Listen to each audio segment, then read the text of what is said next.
Wait a minute, get it how you live it. Hello. Is this on? Hello, can you guys hear me?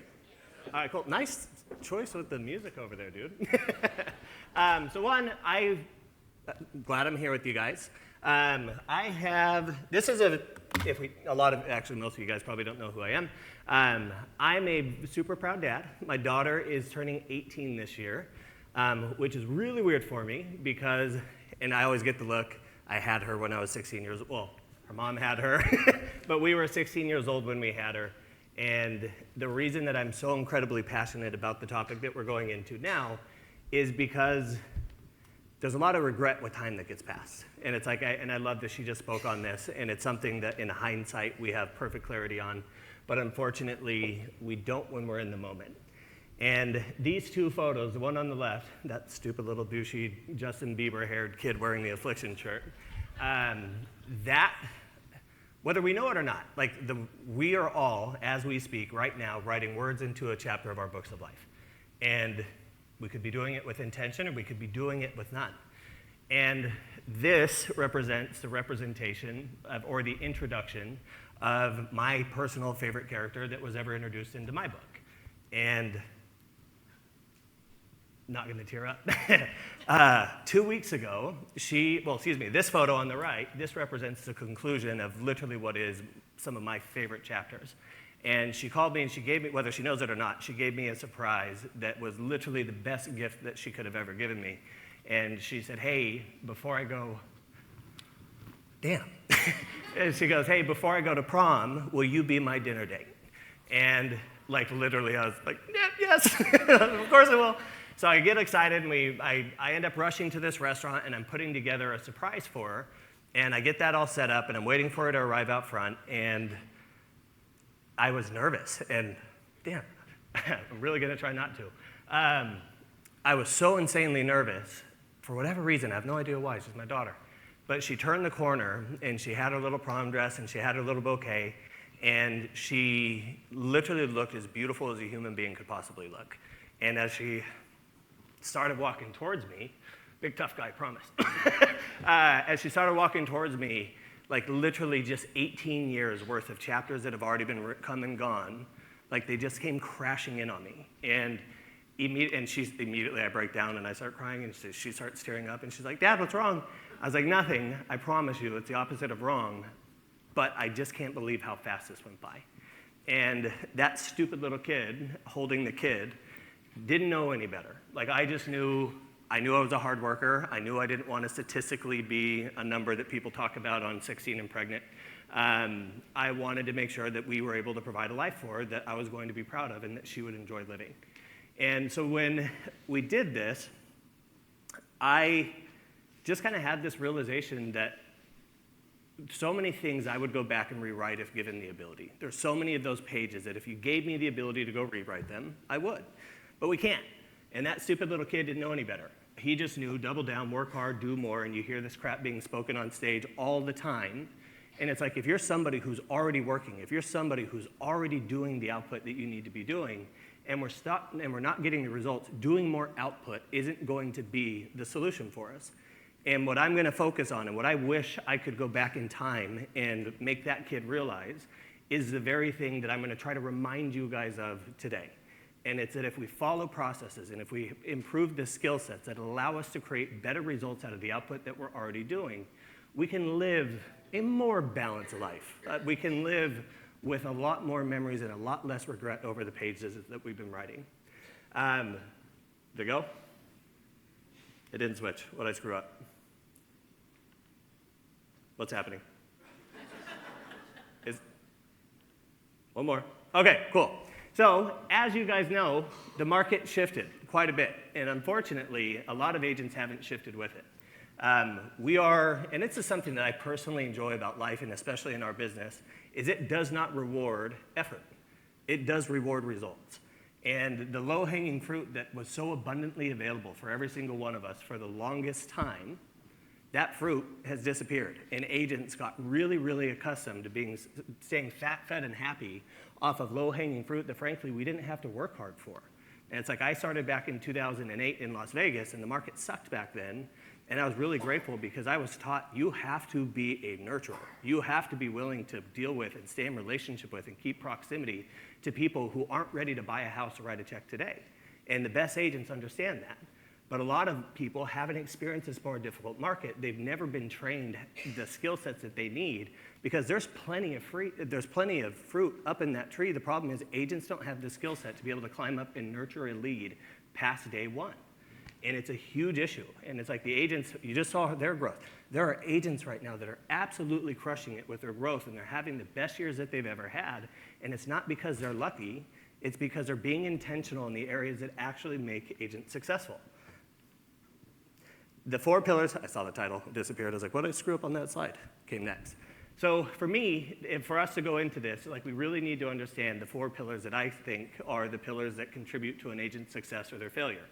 And those pillars are super simple. It's output, it's skill set, it's process, and it's accountability.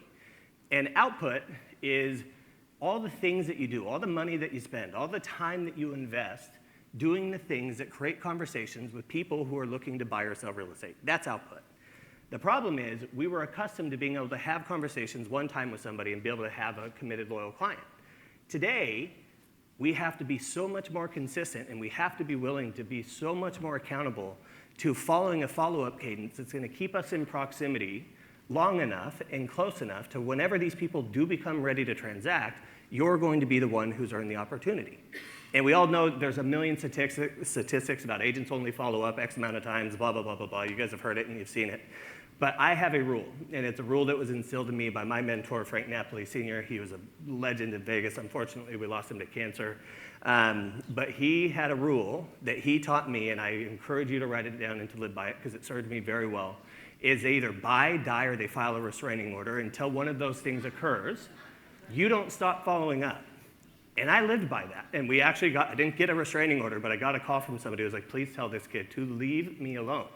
He wanted to give me a raise. The other component is, with output, is how are you delivering that output?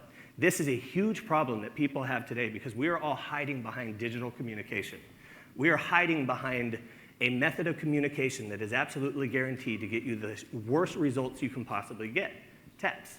If you guys, you've seen the statistics on 7% of effective communication is the words that you speak. 38% of effective communication is derived from the tonality of the words that you speak. And 55% of effectiveness of communication derives from body language. We don't get that, of course, on any type of phone communication, but there's so many agents who are relying on text messaging and automations and AI to do your job for you, and then we're shocked when we don't add the human element to it that we're not getting the results that we should get. So it's like if you're going to, we got to stop hiding behind digital communication. And Mike, Shum, where are you at? He actually had a number on this yesterday in a mastermind that we did, and it is text-to-text conversations will convert to an appointment substantially lower than voice-to-voice. Voice-to-voice conversations will convert to an appointment substantially less than the commitment that you're going to get face-to-face. The entire, like the scripts that we use and the objection handlers that we implement, they need to be designed to, 1, get somebody on the phone so we can do voice-to-voice, and then 2, follow a process that's going to allow that conversation turning into a face-to-face appointment as quickly as humanly possible. Because if you're insanely intentional with that, you are going to have higher conversion. You're going to do better you're going to get better results out of less effort.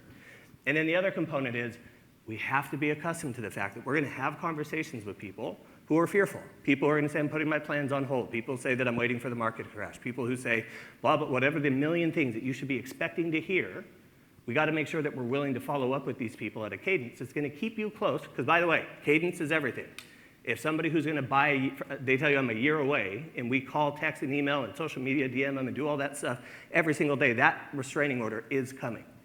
But if we call somebody one time in a year that's looking to buy within the next 30 days, you're going to miss that opportunity. So the cadence that you install yourself and you install your touches literally will make or break your conversion rate.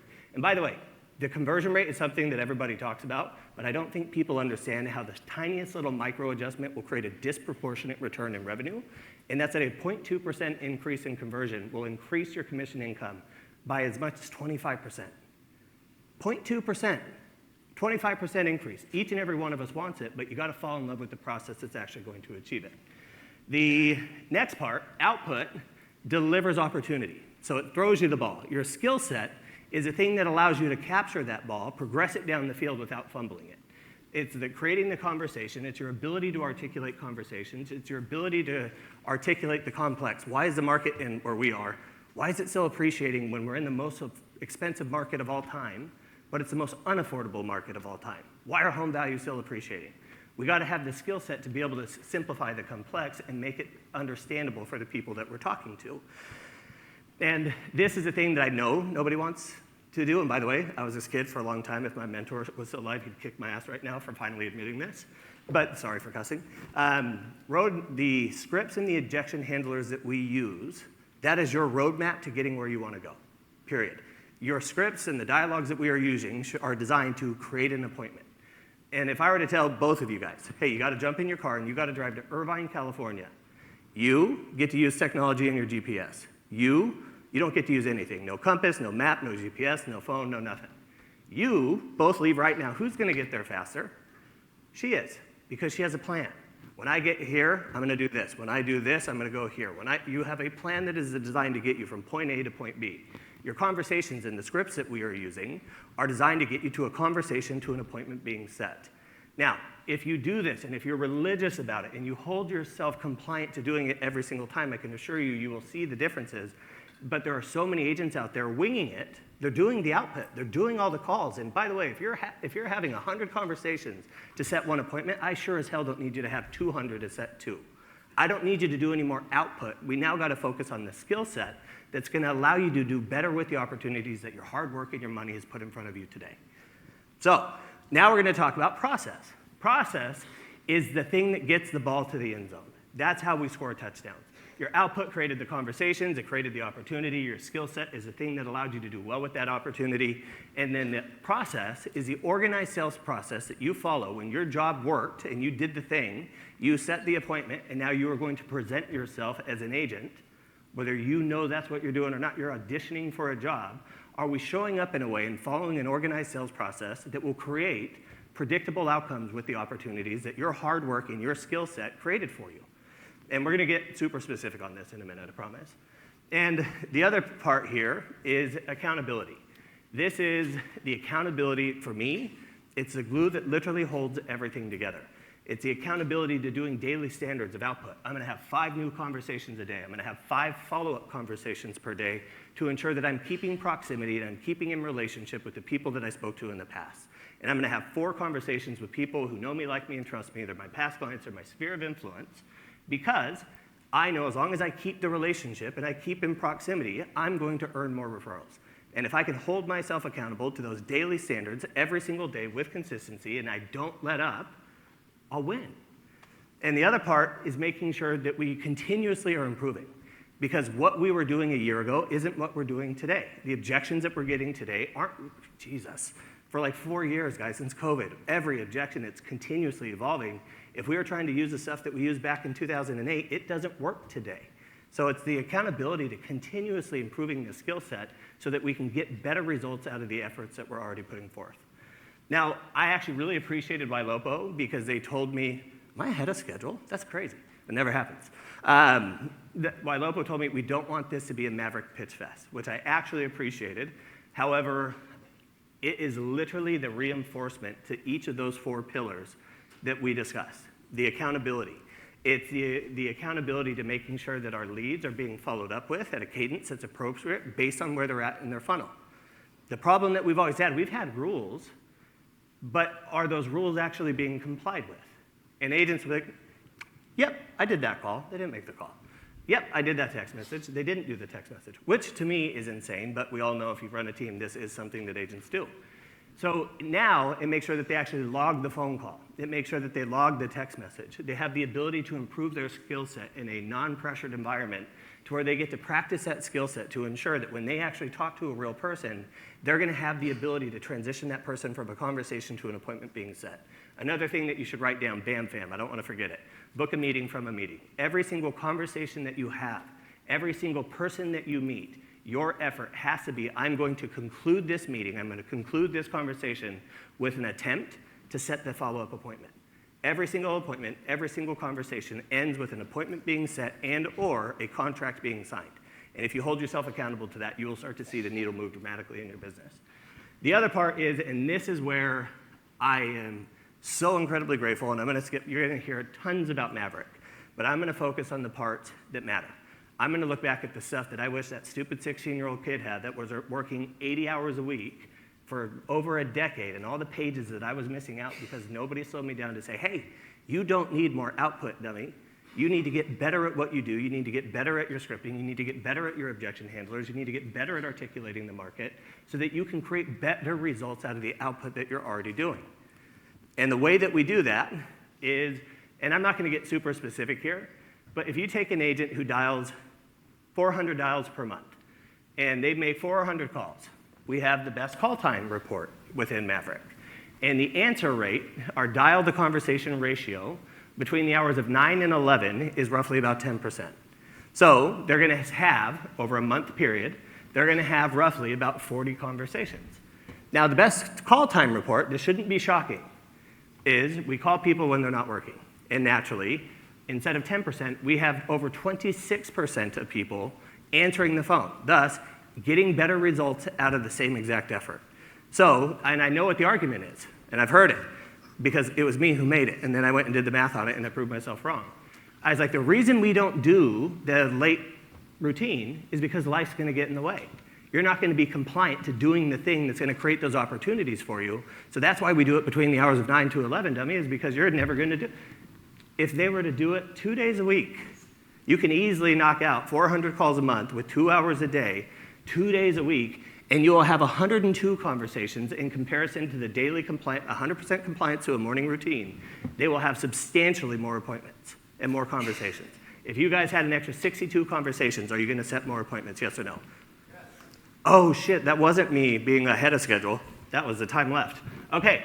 It just turned red. All right, so now the part is, it's ask rate. And whether you guys know it or not, you have an ask rate. This gives you transparency into it. I told you, every single time, we gotta make sure that we're asking for an appointment.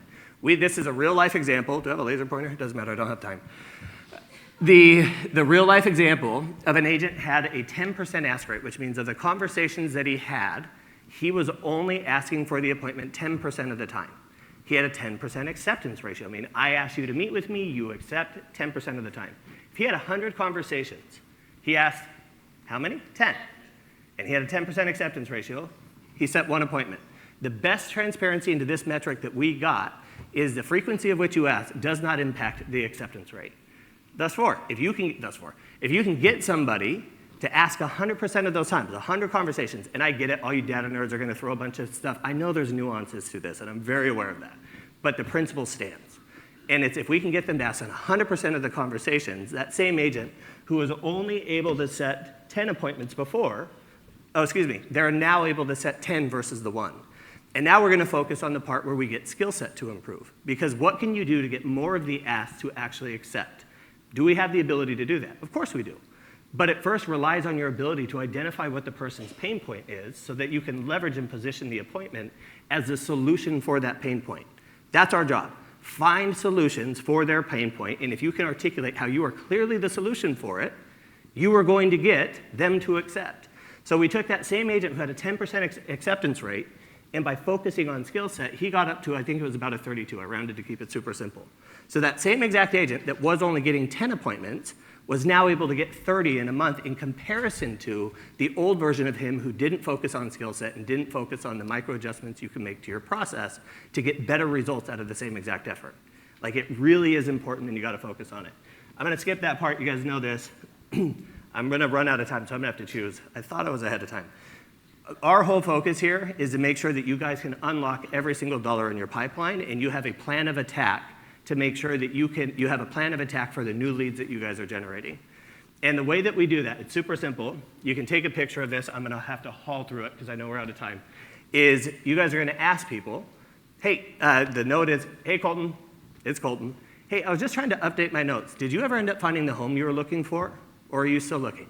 That's all you're gonna say, super simple. A lot of people aren't gonna answer, but some will. We're gonna get to what you say when they do. If they don't answer, you're going to hang up the phone and you're going to pick up and call them again. And the second call, it's war dialing. Hopefully you've heard of it. Hopefully you use it. The second call piques their curiosity. The third call, something's wrong. If my phone, if I had 3 different attempts, I would be picking up the phone right now because I think something's wrong with my daughter and I'd be answering. People answer. Agents don't do it because they're scared they're going to get attacked. You don't get attacked. Every once in a while, you'll have somebody like me. If you do it to me, I will answer frustrated. However, the vast majority of people go, hello? You go, hi, and you're able to ask the question for which you're going to get a response. Now, if they don't, I'm going to have to haul. Not all of them are going to answer. You expect that. You're a professional. You understand that every single effort that you put forth is not going to give you the result that you're looking for. You guys can DM me for this. I will give you the entire 108-day plan. Colton Whitney on Instagram, DM me. My assistant's already ready to start sending it out. But we have a 108-day plan of proven scripts that get the highest response of all the templates that we use. The whole entire point of this is to make sure that we are creating conversations that are going to allow you to take those conversations, identify where they're at in the process, and find out what their objections are so you can pivot around it, so you can get them back towards what they were excited for, and that was finding a home. The problem is the vast majority of scripts are crap. The recycled stuff that's being used, agents, the minute that the conversation doesn't go the way that it is on a script, they don't know what to do. So that's why I love and believe in conversation anchors. It's going to give you a thing to say that's very easy to internalize. It's a simple sentence. You're going to pause. You're going to wait for the response. You're going to get that response. You're going to listen to what they say. And then you're going to allow the conversation to flow organically, which actually allows connection to be built and rapport to be established. I'm going to get past, because I know, sorry, do you guys, I will literally stop this second. Are we okay? All right, cool.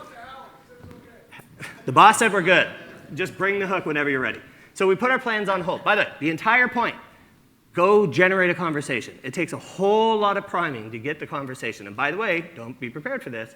There's going to be a lot of screw yous. Don't call me. I already bought a house. Leave me alone. Put my plans on hold, whatever it is. Now, you got to know, what do I say that's going to be able to pivot around the objection to ensure that I can progress them closer to a closing? Help me better understand. What has you putting your plans on hold? That's a conversation anchor. And you're going to wait, and they're going to give you an answer. And whatever they say, it doesn't matter in between. You're listening, you're taking notes, you're going to have to be conversational. You're going to have to allow organic conversation to happen. But then they're going to say what they say, and the conversation anchor that's going to pull the conversation back in the direction that we want is, hey, got it. What had you looking at homes in the first place? We're going to pivot away from the thing that the objection was, and we're going to pivot them back towards the thing that they were running towards. And then we're going to uncover what their motivations was. Hey, when you were looking, what was the most important thing that you were looking for in a home? And you're going to uncover what they were looking for so that you can follow up with more precision and better information that's going to have a higher likelihood of them responding in the future. And then they're going to answer. And by the way, in between here, people are going to hang up. They're not going to respond.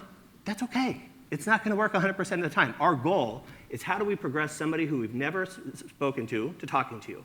Then how do I put that person from talking to you to setting an appointment with you? And then how do I get the person who set an appointment but never showed up to reset so you can meet with them? You got to be intentional on dragging people through that pipeline to get them closer to the submitting offers and sign stage. So then you're going to ask them the hypothetical. It's like, hey, I wouldn't be doing my job if I didn't ask. If I were able to find you exactly what they just said they were looking for, and the numbers made sense and it checked all the right boxes, would you want me to send you that opportunity, or would you want to miss out on it? And you're going to wait. We're peeling the onion back to find out how much of an objection is actually truth. We're trying to find out what is the likelihood that if I keep proximity to them, that I'm going to have the ability to convert. That's what matters. We peel the onion back. We find out what the motivation is. We give ourselves the information that we need so that we can follow up with more precision moving forward. You guys are going to get these. DM me. I promise. I'll send all. I'm going to get to the 2 that actually really matter right now. And it is, I'll skip that one. I'll skip that one too. This one. This is going to be using, you're going to see the ask ratio impact, and you're going to see the acceptance ratio impact directly with these scripts. So when somebody says interest rates and affordability, got it, you empathize with them. Hey, you're definitely not alone in that. A lot of our clients have been experiencing the same issue. Now, we're going to identify the one thing that every agent hangs up, like, yeah, I know, things are unaffordable, it sucks, it's crazy. And then you hang up the phone. Waiting for them to come down to what? Like, what are we waiting for rates to come down to? What rate or what payment would they be comfortable for? Identify it so that you can find out, is this realistic, and do I have a potential option for them? Now, a lot of people, as long as they stay within 3% of the current offer, within the current rate, we have a solution. 3-2-1 buy downs. Problem is, try explaining a 3-2-1 buy down to somebody who you don't know, they don't like you, they don't trust you. It won't work. They don't like it, they're going to hang up. So instead, you get to say something that says, hey, you know what, the market slowed down substantially, and sellers have been having to get really creative in order to solve to the affordability challenges. There's a program, and I'm not sure if it's for you, but I'd love to find out. There's a program where the seller will actually contribute towards your monthly payment to solve to the affordability challenges. Is that something you would be interested in learning more about? Or do you tie them down directly to, I can get you connected with my lender to see if it would be a good fit? Do weekends or weekdays work better for you? And it's a tie down. You don't say, would you be interested? I screwed up my own rule. You don't say, would you be interested? I'll do this, or we can do this. Would you be interested? You will start to see what happens to your acceptance ratio when you start implementing a solution-focused appointment ask. The next part here, can't find the right place, super simple, and then I promise I'm done. It's like somebody says, can't find the right place. Gotcha. So far, have you primarily been looking at homes online? The answer, of course, is going to be yes. They go, I get it. Hey, you know, and by the way, you have to have a core belief in what you were saying. You've never had an investor say, send me all the homes that are on the market. You have to have belief in what you were about to say. And it's the best deals in the nicest homes. They typically sell well before they ever hit the market. If I could get you connected to a network of off-market homes that otherwise you won't find online, would that be helpful for your home search? You lead them to a yes, the easy yes, and they say yes. By the way, I know some will say no. Don't worry about them. We're not trying to turn shit into gold. We're trying to make sure that we don't turn gold into shit. So you're going to have people, that's a Robbie T line, and it's one of my absolute favorites. You're going to have people who are going to say yes, and when they do, it's awesome. The next step is for us to set a quick 20 to 30-minute strategy sessions. We can discuss exactly what it is that you're looking for. Does virtually or in person work better for you? And it's like you're literally going to tie them down. And by the way, they're going to have people who are going to kick back and be like, well, just send them to me. Like I said, they're not online. I don't have something that I can just readily send to a client. So what we're going to be doing is just going by one to see which one of these off markets could potentially work. And you're going to re-tie them down. So does weekdays or weekends work better for you? You just have to push past the first objection. I'll send you guys all that. You'll learn about tie downs.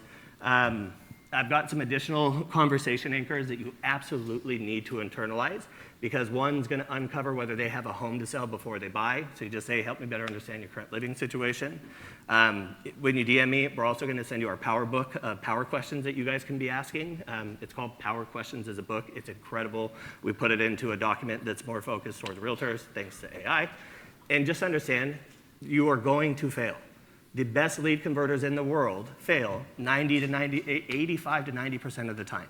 So don't get discouraged or bummed when somebody tells you no. We got to get through the dirt in order to find the gold. So don't be mad when you find dirt when you're digging for gold. It's expected. You understand that that's part of the process. And the only thing that I'm just going to tell you guys, and I'm sorry that I had to rush through this, I thought I had more time, is those years that we had, they're gone. They're pages that have been written. They're nothing but memories that I have to look back on. And if I had the ability, like I told you, I would go back in time and I would be so much more intentional on rebuilding this business, but not with the dumbass, double down, do more work 80 hours a week mindset.